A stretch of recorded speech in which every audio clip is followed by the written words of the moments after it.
Vous avez la parole, mais revenez à l'essentiel. Nous ne sommes pas là pour le procès de la vie et de suite. Monsieur le Président, comme je vous avais dit la dernière fois, je suis ici pour faire face à un procès de la vie. Laissez-moi parler. Sinon, je ne serai pas là. C'est vous les juges. Je suis prévenu. Merci. Je voudrais juste rappeler au ministère public,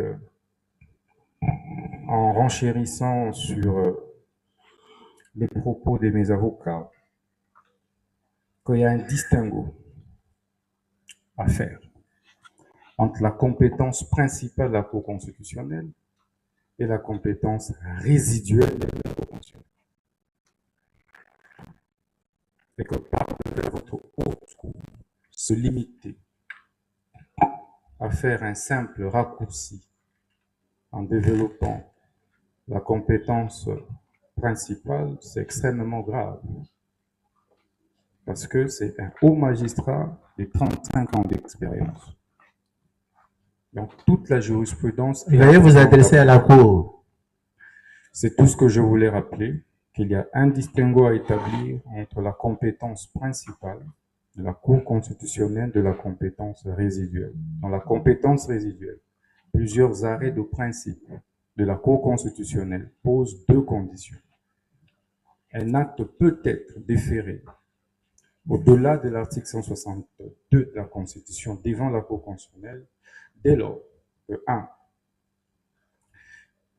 Il n'y a aucune autre juridiction qui peut statuer dessus. 2.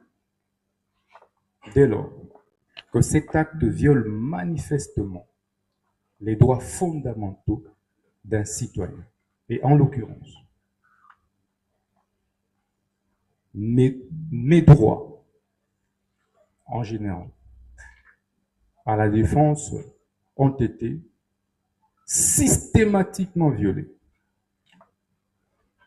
Je n'ai eu, et comme vous le savez, le droit à un procès équitable postule également la garantie du droit de la défense.